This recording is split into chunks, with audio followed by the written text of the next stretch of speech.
Yeehaw!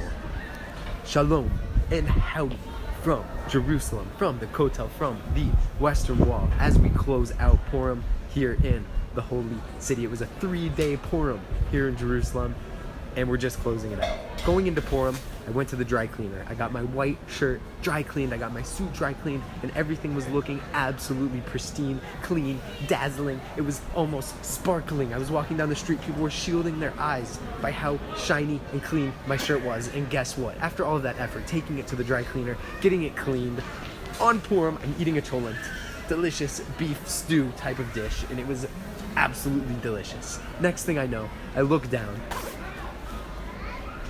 and on my shirt, I see schmutz. I see I dropped a potato. I see maybe it was some chicken. I don't really know exactly what I dropped, but splat on my shirt. And guess what? The rest of the day, I'm thinking, this clean shirt has been spilled on.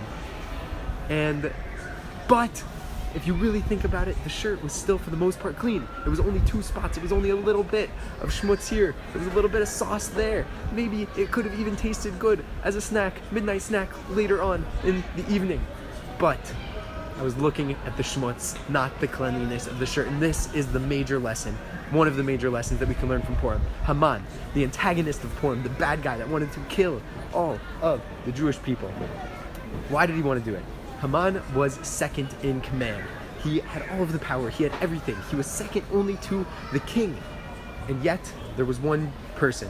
There was Mordechai, who would not bow down to him, and this drove Haman crazy. He had everything in the world, but Mordechai would not bow down to him. And for this reason, he decreed that every Jew was going to be hanged. Every Jew was going to be killed. And this ultimately led to his demise. His shirt was perfectly clean, perfectly pristine. He had everything he could have possibly wanted, but there was a little bit of schmutz. And he honed in, he focused on that little bit of schmutz instead of all the blessings, instead of all of the clean that was in his life.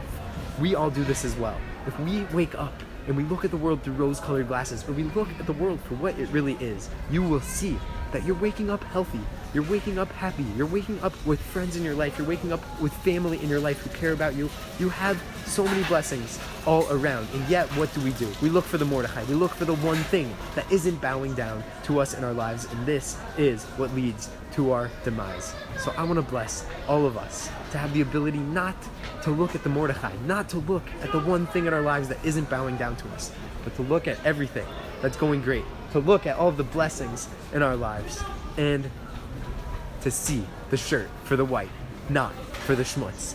Happy post-Purim to everyone.